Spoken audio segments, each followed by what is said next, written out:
Have you ever felt like your emotions are out of control, like an endless roller coaster? Or that no matter how hard you try to ignore them, they still affect your daily life? Processing emotions is essential for a more balanced and healthy life. In this video, you'll learn practical strategies to recognize, name, and deal with your feelings consciously.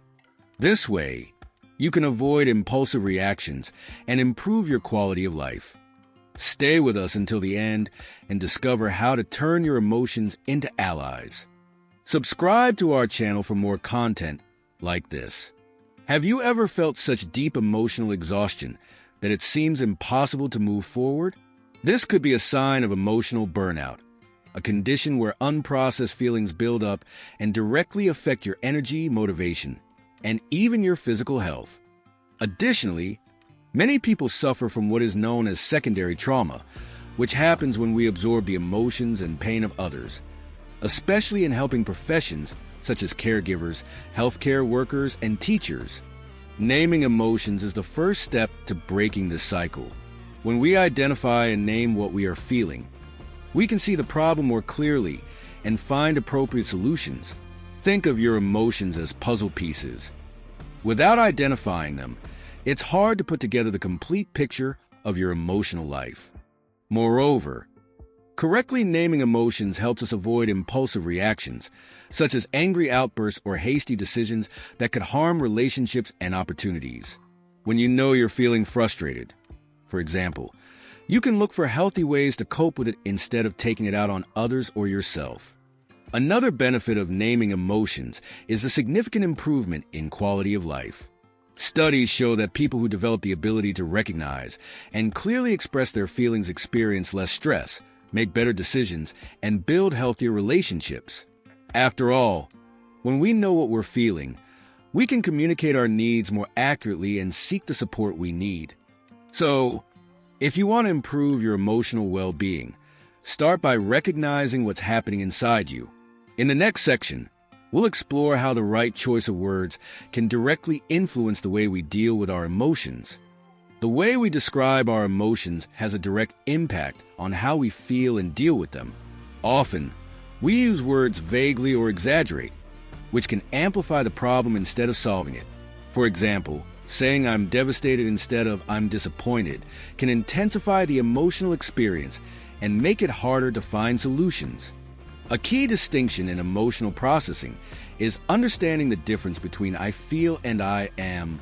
When you say "I am anxious," you're defining yourself by the emotion, as if it were a permanent trait. On the other hand, saying "I feel anxiety" allows you to recognize it as a temporary experience, something that can be understood and overcome. Being precise in word choice also helps increase control over emotions. When we accurately describe what we feel, such as sadness, frustration, or fear, instead of just saying "I feel bad," we can identify the root of the problem and take clearer actions. This prevents misunderstood emotions from piling up and turning into something bigger than they actually are. Moreover, using the right words allows for more effective communication with others. Clearly expressing feelings avoids misunderstandings and strengthens relationships, as others will know how to provide the right support. In the next section, you'll learn practical exercises to put this idea into action and develop better emotional awareness. Processing emotions doesn't happen automatically.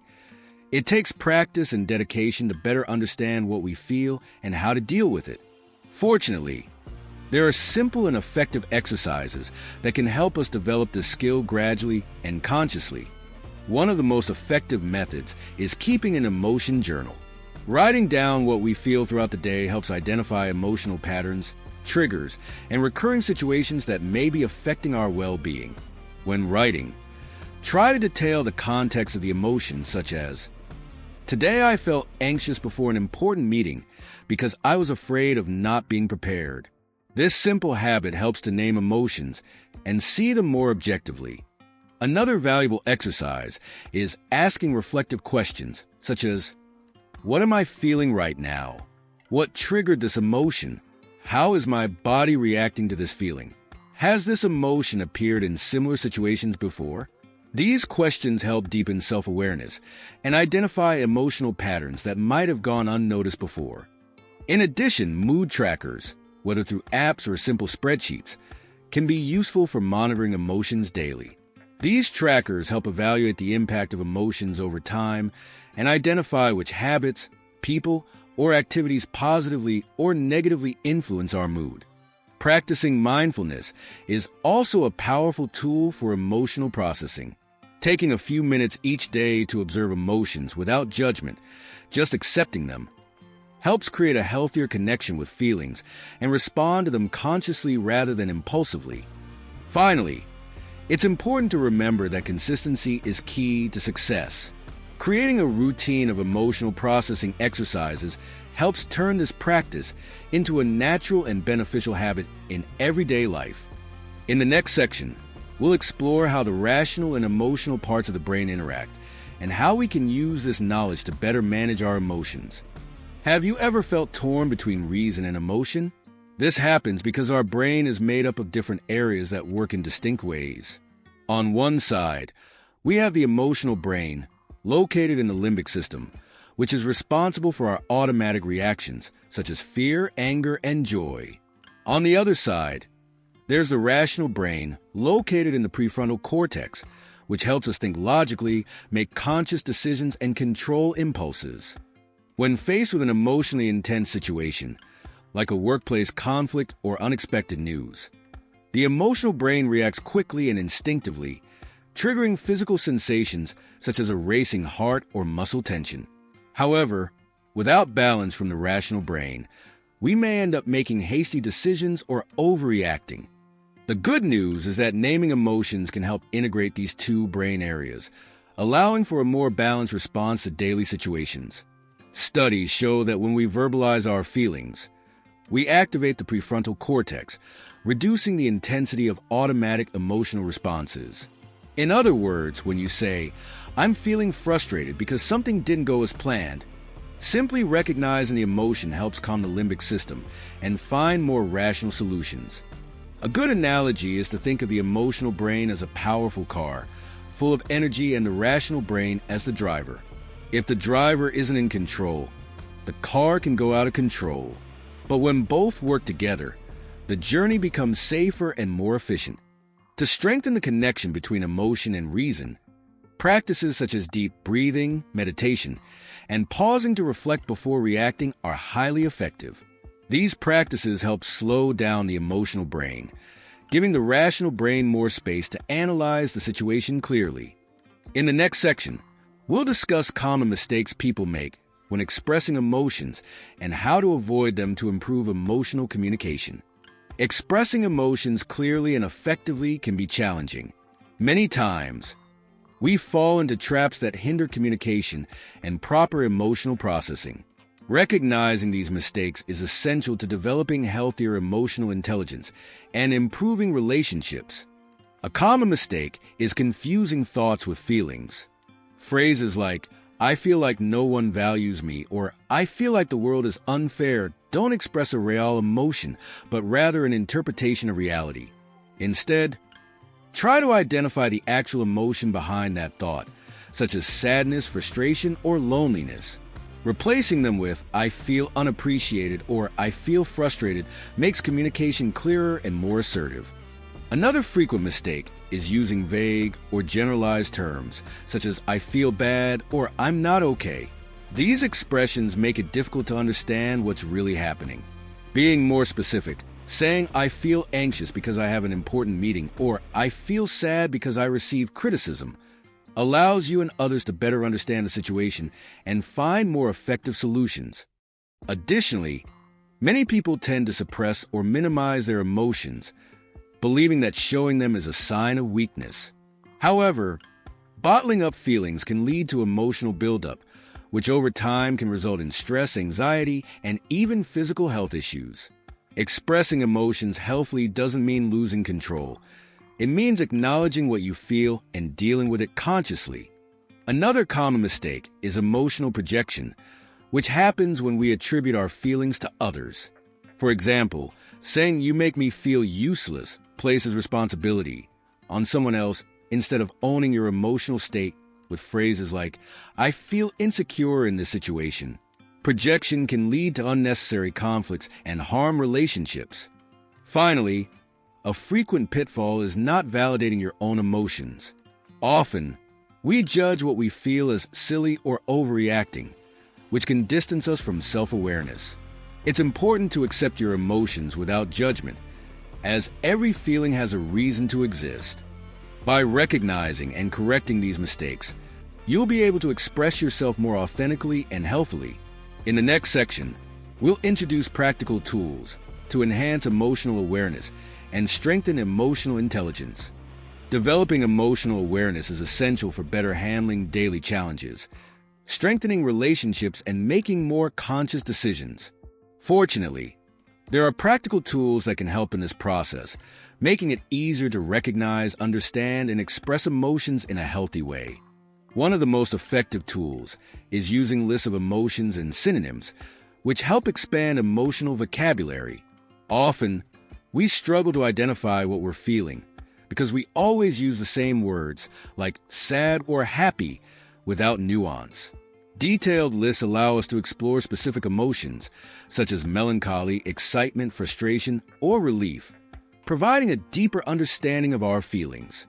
Another valuable practice is using "I feel" statements, which help express emotions clearly and responsibly. Instead of saying "you annoy me," try rephrasing it as "I feel frustrated when this happens." This approach avoids accusations and promotes healthier dialogue. Emotion tracking apps are also powerful tools for monitoring emotional patterns over time. With these apps, you can log your emotions daily and identify specific triggers, helping to create more effective coping strategies. Additionally, self-questioning techniques are fundamental for emotional self-awareness. Questions like, "What is this emotion trying to tell me?" or "What thoughts are fueling this feeling?" help explore the underlying causes of emotions, making the process more conscious and reflective. Practicing mindfulness is another excellent tool for increasing emotional awareness. By dedicating a few minutes each day to observing emotions without judging them, you can develop greater acceptance and control over them without suppressing or reacting impulsively. Finally, seeking professional support, such as therapy or emotional support groups, can be a valuable resource for those looking to develop stronger emotional intelligence. Qualified professionals can provide personalized techniques and guidance in the self-discovery process. In the next section, we'll introduce a practical task to help you apply everything you've learned and take the first step in your emotional processing journey. Now that you've learned the importance of naming emotions, how words influence our feelings, and various tools to better handle them, it's time to put this knowledge into practice. Creating the habit of observing and recording your emotions is essential to enhancing emotional intelligence and promoting positive changes in your daily life. The first practical task we suggest is tracking your emotions daily for a month. Set aside a few minutes at the end of each day to record how you felt throughout the day. You can do this in a journal, an app, or even in your phone notes. Write down questions such as, "What emotions did I feel today? When did these emotions arise? What could I have done differently to handle them?" This exercise helps identify emotional patterns and triggers, providing a clearer view of your reactions. Additionally, set goals for your emotional development, such as improving how you express your emotions using "I feel" statements, practicing mindfulness to recognize emotions as they arise, exploring different ways to cope with challenging feelings, such as breathing exercises or therapeutic writing. A helpful tip to make this practice more effective is to share your experiences with someone you trust or in support groups, creating an environment for continuous learning and exchange. Remember, the goal is not to eliminate negative emotions, but to learn to handle them in a healthier and more conscious way. Now that you have a practical strategy in hand, challenge yourself to apply it daily. In the next segment, we'll summarize what we've learned and take a final step to solidify this new habit. In this video, we explored how to process emotions in a healthy and conscious way. We discussed the importance of naming emotions, understanding how words influence our feelings, and applying practical tools to improve emotional awareness.